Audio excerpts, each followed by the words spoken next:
In the autumn season of the year 2017, Yanmu is having a fight with his wife when she asks him to take her brother Shiwan out as he buys to want a car. Yanmu refuses to follow her order, saying that he has no more money, which angers his wife as she slaps him, asking where is his salary for this month.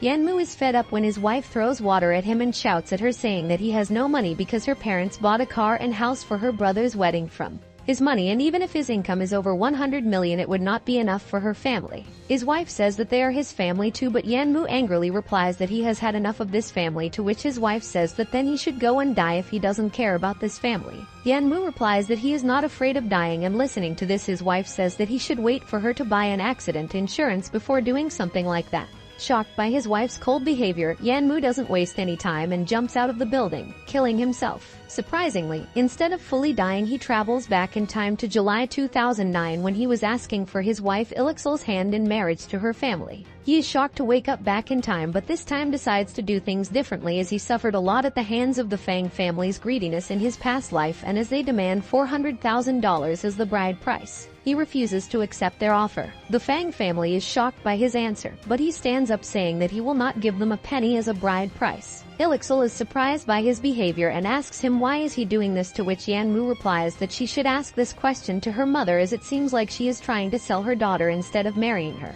Ilixel replies that it was not easy for her parents to raise her, so they should get some bride price, but Yanmu is not fazed by her this time and asks what she can give him in return instead of a loser brother who only wants money. Hearing Yanmu talking about him, her brother Shiwan goes to hit Yan, but this time Yan decides to fight back and easily pins down Shiwan.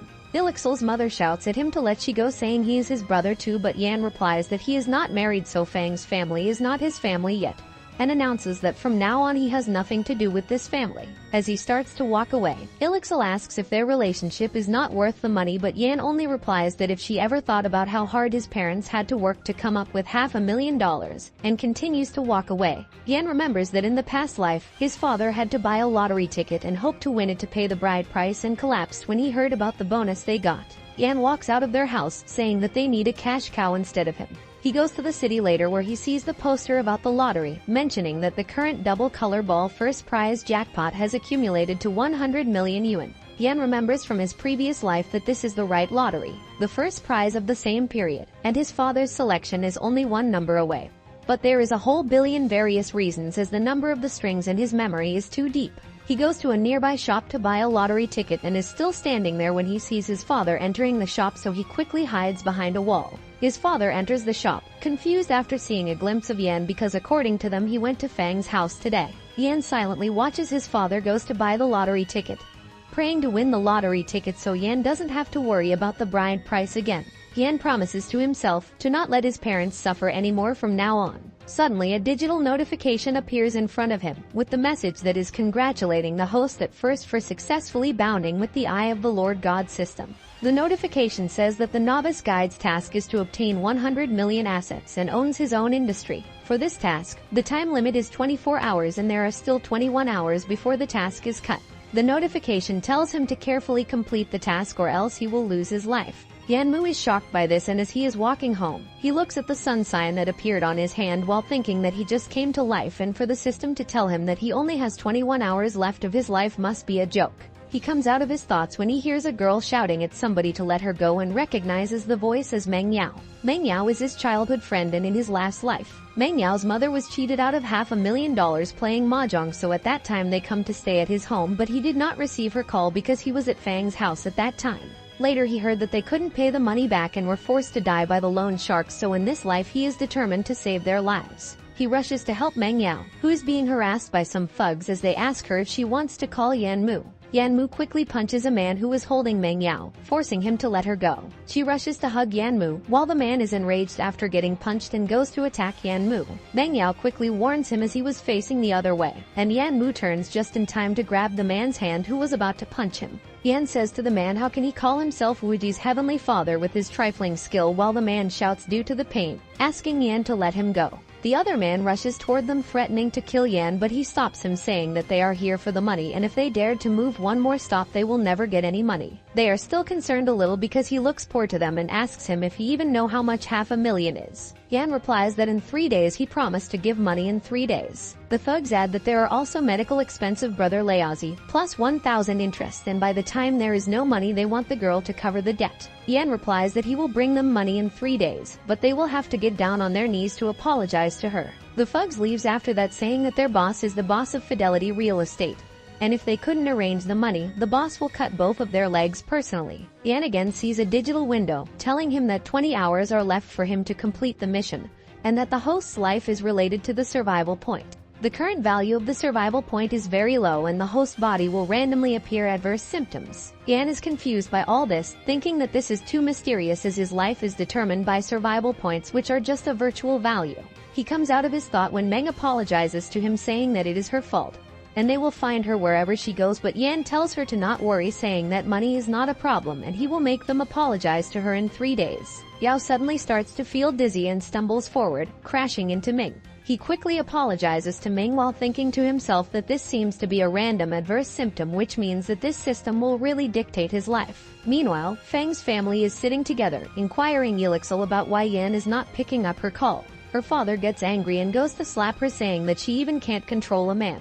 Her mother stops him, saying that he shouldn't be so eager to punish her because it seemed like something was wrong with Yan today. His father understands the situation, agreeing that Yan seems different and maybe it is because he got accidentally rich. He then pulls Yelixil by her arm, saying that she should go over to Yan's place so no one can snatch him away from her. Her mother also encourages her to go there, so Yelixil agrees to go meet Yan while thinking about his strange behavior. Yan is at his home with Ming when the doorbells ring and Ming quickly goes to open the door, surprised to see Yelixil there. Yelixil ignores her and quickly rushes toward Yan, asking him for a clear answer to what he did at their house earlier. Yan replies that she shouldn't have come here because there is no longer any relationship between them. Yelixil gets angry by this, asking him if he is seeing someone else because how can he change his mind just because they raised the bride price. Yan replies that he is not seeing someone else, but it is impossible for them to have a relationship, and says to her that she should also leave her family house. Maybe she can live a little more freely this way. Yelixil angrily leaves the house, saying that she will make him regret this. Ming is also confused by the sudden change in their relationship, but Yan tells her to not worry about it,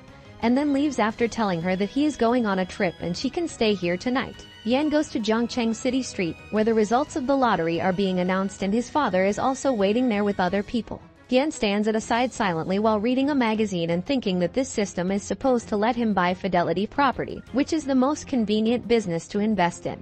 He remembers the company Fuda, the largest business capital of Zhongcheng City, and imagines that if he can take over Fuda, he will be the richest person in the city in just a few years. The next morning, he visits Fidelity Real Estate and is surprised to see a lot of people there as the company went bankrupt some time ago. Just then the system sends him another notification, telling him that there is only a little time left before the mission deadline, and that if got very low survival points, adverse symptoms can occur randomly in the host. He suddenly starts to feel pain in his heart and regrets his decision to go to Tay Bank to cash the bonus check and waste an hour there. Some people pass by him as he is standing there, so he inquires them about the situation in Fidelity. They tell him that they are on strike because arrears of wages are not issued for almost half a year now. Yan says that it is common for the construction sites to default on wages, so why there is such a big fuss about that here, to which the man tells him that they heard that the big boss run away with money, and the second boss, Kong Rui, also lost a lot of money, so there is simply no money to pay the wages and everyone is to get a statement to get the money out.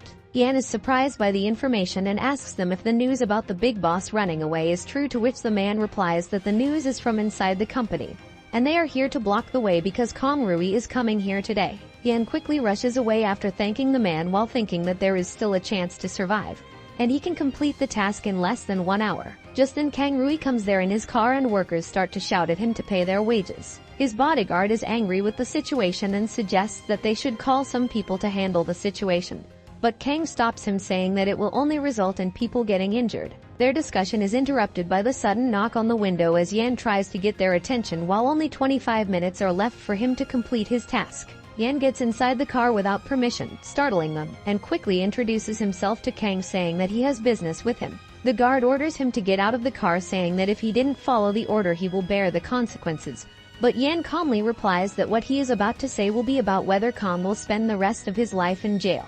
and asks if they are sure they want him to leave. Kang replies to him that he doesn't want to see the wages in arrears, and he already figured out how to prepare for the money, so Yan can't force him to do anything. Yan says that they misunderstood him because he is here to send them money. He explains that he will help them to make up for all the financial losses, including outstanding wages, but he is going to buy Fidelity Properties and will be the owner. Kang in reply asks him if he knows how much the economic loss of this project is, and just filling the wages of migrant workers will be a hard task for him. Yan tells them to just say a number, saying that he doesn't have much time to spend with them, as the system notify him that only 10 minutes are left for him to complete the task. Kang tells him that he will have to pay $50 million.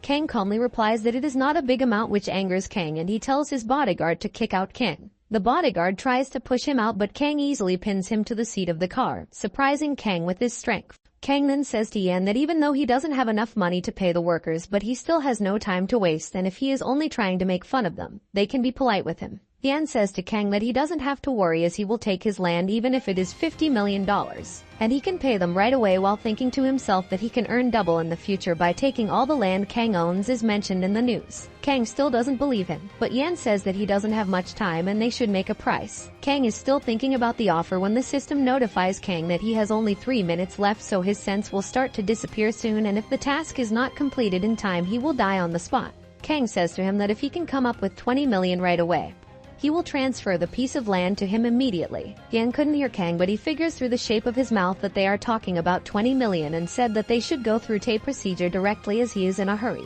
Kang tells his bodyguard Kai Bao to quickly complete the transfer procedure with Yan while the system starts the countdown of 10 seconds. Yan quickly performs the transaction through his card, but the system still doesn't inform him that the task is completed, and he still feels that all his energy is gone. Just then the system notifies him that his task is complete and tells him that he got 10 survival points that can unlock the primary system mall, and an additional bonus of 3 survival points. He is happy to complete the task in time, and the system tells him that he needs to consume 1 survival point for daily survival, and he can also purchase the points in the system mall items. His thoughts are interrupted when the protesters suddenly throw the brick at the car, shouting that they can't let Kang leave there. Kang turns to Yan, asking him what they should do in this situation, to which Yan says that since the money is already in the account, they can send it to the workers directly. Yan is thinking of a way to save survival points by himself, as he got only 13 days to live and doesn't know when the next task will be issued. Meanwhile, Kang turns to Kai Bao, ordering him to tell the workers that they will be paid tonight. Kai Bao gets out of the car and announces that wages will be paid tonight, which surprises workers as they are not paid for the last half year, but they still decide to give them one last chance and decides to come back tonight if the wages are not paid.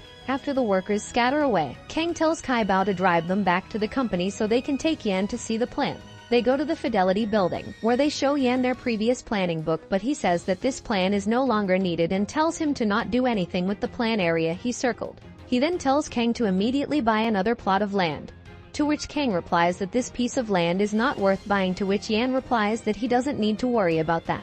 Yan knows that place will be the next commercial area due to a lot of new school buildings at that place, so he tells Kang that after buying that place, it is important to build a large shopping mall, specialty restaurants, a snack street, a bookstore, and a quick hotel. He says that the decoration must be new and he needs to find a new construction team that is stable and of good quality. Kang assures him that he will complete the job, so Yan tells him to not worry, saying that he will treat him well. Kang then tells him that there is an investment reception at the Jinpeng Hotel tonight, and he heard that there are many projects there, and if he is interested, they can go there together. Yan agrees to go with him, thinking that survival points come from income and investments, so if he can invest them successfully, he would be able to get a lot of survival points. At night he goes to the Jinpeng Hotel, where he sees Ilixil in bold clothing with another man and is surprised to see that she had moved on so quickly. Meanwhile, Ilixil is forced to be with this man and is thinking that if Yan didn't reject their offer, she wouldn't have to be with such a stinky man. They make eye contact but silently pass by each other. The old man walking beside Ilixil bumps his shoulder with Yan intentionally, and then makes fun of him, saying that a poor boy like him shouldn't be in a place like this. The old man gets angry when Yan also makes fun of his dress and threatens him, saying that he doesn't know who he is talking to, and asks Yan how can he dare to pick up on his girl right in front of him. Yan ignores the old man and instead asks Ilixil what is her relationship with the man, but she ignores him, saying that it is not his concern. The couple then goes away after the old man says to him that he can only dream to chase such a beautiful girl. Yan is left standing there alone, thinking to himself that Ilixil is not as innocent as he thought her to be, but he decides to stop thinking about her as their relationship is already broken. He then turns to go to the 14th floor where the investment reception site is. The system shows him that his next task is to host, invest, and sign a business tonight, and he will get a reward of 10 survival points for that. Yan is hesitant after seeing the task because according to him it is not easy to sign a business with Kong Rui, having done research beforehand, as several companies that have since soared in prominence have come here and they are bound to be in his pocket. He moves to go to the designated floor but is stopped by the guard who says that there are strangers allowed in this place. Yan replies that he knows what this place is, to which the guard replies that then he should know all the people who came here are big bosses and can offer tens of millions of dollars, so he is not qualified to go in. Yan tells the guard that he is also looking for corporate investment, but guard still doesn't let him in, saying that he is not even dressed properly to go inside. He is still standing there when Ilixil comes there with the old man named Ma, who recognizes Yan and asks why he followed them. The guard also agrees with Ma, saying that he tried to make the kid go away but he doesn't listen and said that he is here to make an investment. Ma again makes fun of him, saying that he should first earn money to buy more clothes and that being thick-skinned is a good thing, but he chooses the wrong place for that. The guard again tries to push him away but he steps aside, angering the guard with his stubbornness. Just then Kang comes there, grabbing Ma's attention while Yan turns to Ilixil and asks her if she is doing all this for money, but she replies that it is none of her business. Meanwhile, Ma congratulates Kang for his company getting a new owner and heading to the right direction. Kang replies he is relieved now as he was very worried about HSI company earlier, and then asks Ma about his business. Ma replies that his company is not doing good and tries to ask for his help, but Kang interrupts him when he notices guard rudely talking to Yan and quickly leaves to go there, telling Ma that they will walk some other time. Kang then goes to the door and calls Yan, surprising Ma by calling the young kid with so much respect. Ilixil is also surprised by Kang addressing Yan as Mr. Yan, while Ma goes to Kang and asks him how can call such poor boy as his boss. Kang replies that he shouldn't judge a book by its cover because Yan is now their big boss of Fidelity. Ma is shocked to find that Yan is the new owner of the company and quickly goes to apologize to him, saying that he didn't know about his identity. Yan ignores him and says to Kang they should go, but Ma stops him as he literally says that it was his fault in what happened today, and he would do anything that Yan ordered him to do, and also wants to invite him to dinner after the investment meeting as an apology. Yan only tells Ma to go away, and as he walks away, Ma thinks to himself that Yan is so arrogant, and he will soon find a way to deal with him. They go to the investment meeting site where Kang asks Yan if he have a target for this investment cocktail party. Yan replies that he have no one in mind yet, while thinking that the first thought of several enterprises have been surrounded by people and it seems that the opportunity is not much. Yan notices a board of a company named Nebula Group, which surprises him as he didn't expect to meet the leading companies of the internet in the previous world. But right now it is still a small company and no one is asking for it. He is then approached by Nebula Group company's owner, who gives him his card and explains how his company engages with internet products like wireless routers. Yan is surprised that an owner of a company is personally recruiting investors, leading him to believe that his success is not without any reason. Kang sees the card in his hand and says that router is a foreign production and the domestic market for it is not estimated much. Other bosses also start to talk about how their routers are too far ahead of time. Jang politely replies to them that he understands they are not too optimistic about the future of the router, but they have to believe him as these are the only early days of the internet era, and a few years later wireless networks will soon be able to occupy the market. The boss ignores his talk and says that only a fool will invest in his company. Just then Yan announces that he will invest 15 million in the router company, shocking everyone, but he says that he is very optimistic about this company, as he believes that with the fast development of the internet, Nebula will have a brilliant future. Ma steps into the discussion and starts to talk about how Yan is an incompetent kid who is not worthy of acquaintance. Kang stops him, saying that even though they are considered half colleagues, it would be better if you don't say such things about Yan, but Ma is unfazed by this as he says that they all know that they are under the Smai Huasia Dragon Group. Kang heavily in debts and deliberately defaults on the wages of civilian workers, and he actually wanted to take the subsidiary company to cash in on the money and then leave Jongshan's on his own. Everyone is shocked by the revelation as they know Kang's character is not good, so Yan must be the same as him. Ma then says to Kang that if he was smarter he shouldn't have been working under Yan. Kang is furious by Ma's statement and goes to attack him, but Yan stops him and turns to Ma, asking him if he is confident that he can't invest $15 million. Ma replies that he is confident in his statement, so Yan says that they should make a bet on him investing $15 million and about the truth of Fidelity. Ma confidently replies that he will make a bet as he is sure that Yan will lose this bet. Yan says to Ma that if he loses the bet he will have to kneel down and admit his mistakes in public, slap himself 3 times, and tell the truth about the Fidelity, and he will do the same if he loses the bet. Ma is reluctant to actually make the bet as it will put his credibility on the line, and seeing him hesitating, Yan asks him if he is scared. Before he could reply, another voice comes from the side saying that everyone has been waiting here for half a day to watch the show and he can't spoil everyone's fun this time. The man then comes into view, and everyone recognizes him as the Tang Ning, the second young master of the Tang family. Ma asks him why he's here. Yan remembers that Ning is the head of the Tang family in Zhongchen City, and in their last life, the raw materials of the Nebula group were purchased from the Tang family, so it would be good for Nebula's future development if they get to know him in this life too. Ning says to them that they don't have to worry about him and should continue with their bet, but Ma quickly says that they were just fooling around. Ning says that it is hard to come across an interesting thing, but they stopped as he arrives and asks Ma if he has any problem with him. Ma quickly says that he admires Ning and has no problems with him and he will make a bet. In the meantime, Kang tells Yan to think twice before making a bet, but Yan only replies that he has to make the bet and searches for his card. As he is looking in his pockets, Ilixil approaches him saying that he shouldn't embarrass himself and go away, but she is dragged away by Ma, who says that the people like Yan cannot be relied on and he should already give up. Just then Yan finds his card and happily turns to Zhang, saying to him that being a human is the same as doing business, as it is all about honesty. And he has money in his card, so if they are willing to cooperate, he can transfer the investment money to him right away. Zhang happily agrees to his offer, which makes Ma angry as she snatches the credit card away from Yan's hands, saying that he really likes to pretend, because how a person who is trying to invest $15 million still uses this ordinary card. Yan snatches the card back, saying that they can try this card if he doesn't believe him. Zhang quickly comes forward and takes Yan's card to get the payment, but when he tries the card, it shows that it has insufficient balance. Everyone is shocked by this as Ma makes fun of him and tells him to apologize and kneel in front of him. Ning also interferes, saying that the most important thing is to be honest and be willing to bet. Ma quickly dives in, saying that he agrees with Ning and wants everything to be decided by Ning. Kang quickly says that there can be a mistake with the system due to the large transaction, and they should let him contact the bank, so they send over a professional to take a look. Ma refuses to listen to him, saying that he is a busy person and calls the guards to restrain Yan. Yan also says that they should wait for the bank staff and asks if he is afraid of him, but Ma says that he is not afraid of anyone and tells the guards to surround him. Ma then says to him that it is his last chance and he should kneel in front of him. Yan refuses, saying that it is a little early to say this, and besides he didn't lose, so Ma should be the one kneeling down. Ma is furious by all this and tells the guard to put him down, but Kai Bao steps in front of him, saying that no one can touch Yan.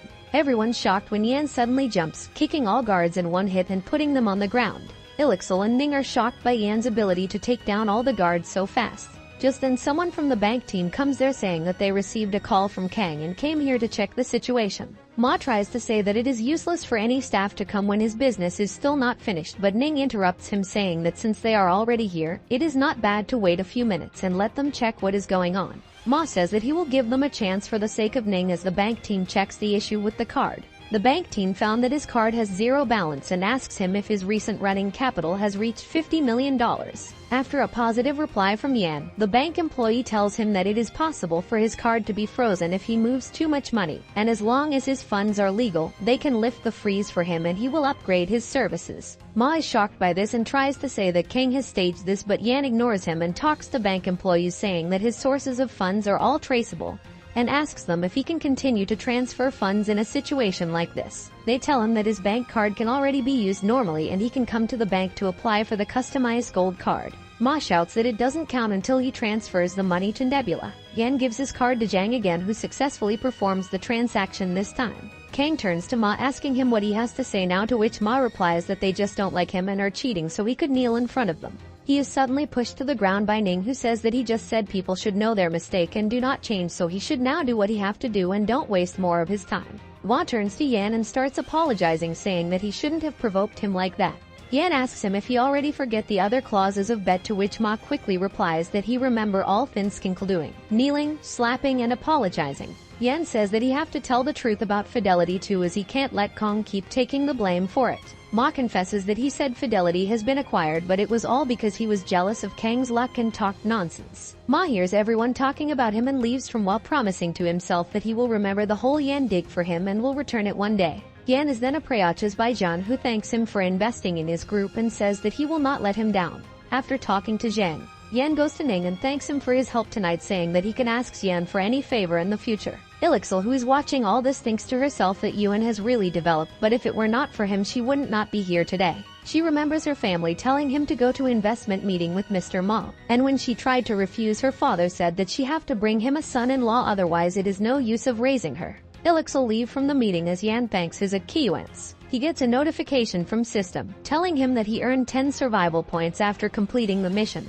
And from now on 10% of the survival points earned by him each time will be extracted by the system for upgrading. Yan is annoyed by the fact that the system is not only controlling his life but is also charging fees to him. He is suddenly approached by Kai Bao, who tells them that the workers at the factory are making trouble again. Kang asks Kai Bao why it started again, as he already told him to get the finance to send down the salary to workers. Kai Bao replies that the wages are paid but now they are blocking the entrance of the company, saying that the company has changed hands and what would happen if there is no work in the future. Kang immediately turns to Yan asking him what should they do because there is still some time before the new project starts and they can't just keep them like this. Yan replies that they will go back to the company first and see there what happens. They go back to the Fidelity building where some people are trying to push away the workers, saying that they have been paid so they should get out of there. One of the workers pushes the man onto the ground as they all say that they want to meet Kang as the salary is paid, but Tay project is stopped as soon as it is set. So what will they do after that, because it is like they have become unemployed suddenly. The man is furious after being pushed to the ground and stands back up with the knife in his hand and stabs the workers. All workers surround the injured one, shouting at each other to call an ambulance. Just then Yan reaches there and tells Kai Bao to find out what all the noise is about.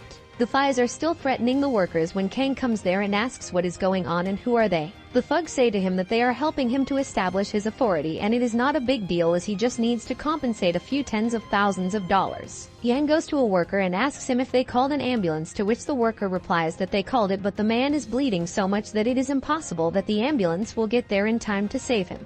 The workers then sit on the ground devastated while saying that once the project stopped, many of them had no work to do. He says that his daughter is sick and the doctor told them that she needs a minor operation. But now that he lost his job, he doesn't know what he will do with her surgery. Just then the worker taking care of his injured colleague shouts that he has stopped breathing, but the ambulance still hasn't arrived. Kang tells Kai Bao to tie up the thugs who are still smug that they helped them. As Kai Bao goes to take care of them, Yan goes to check on the injured worker and through the system finds that even though he is still breathing, it is hopeless for him to live now. Yan thinks that if the system can control his life, there must be a way to save other people's life and asks the system if there is a way to save the dying worker. The system tells him that after an upgrade, the resurrection medicine will be available in the system store, which can be exchanged for survival points. Yan checks the system store and finds that there are only 3 pills: strength, agility, and stamina, which are useless in this case, and asks the system if there is any other way to save the worker. The system replies that he can consume survival points to extend this person's life by minutes to ensure that he can survive. The system calculates and the host will consume survival points. The system then tells him to reply with confirmation if he wants to save someone's life and notifies him that this function can only be used once, so he should consider it carefully. Yan tells the system to confirm the service while thinking to himself there is no difference between him and those thugs if he watches the man die here, and also his death here would be too much for a new building.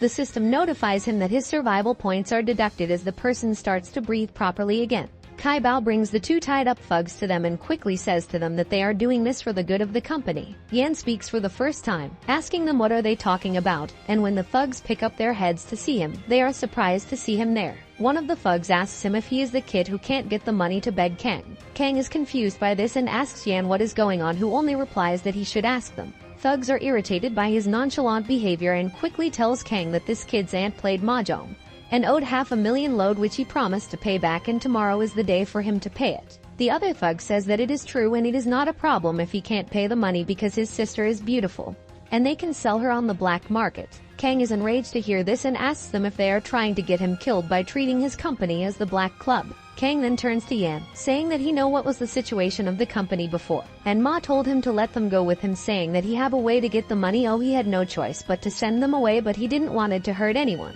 Kang tells him that now that Fidelity is acquired by him, there is no more foreign debt. Yan moves toward the thugs and kicks them, surprising the workers watching the scene, who are happy that they guys who were bullying them for a long time are being beaten. Just then the ambulance arrives there, and after checking the patient, doctors tells the workers to not block the road because he needs the blood transfusion. and they have to shift him to the hospital quickly. Kang turns to Yan asking him what are the next arrangements, to which Yan says that they will resettle these workers first. He says that they don't need to find another engineering team for the project they are doing today, so they don't have to worry about work. The workers turn to Yan asking him if they were owed half a year's salary before, and if they stayed would it will happen again. And what will they do if this time they ran away with the money? Yan says to them that they don't have to worry, as the company will draw up an employment contract with them to ensure the payment of their salary as well as their personal safety at work.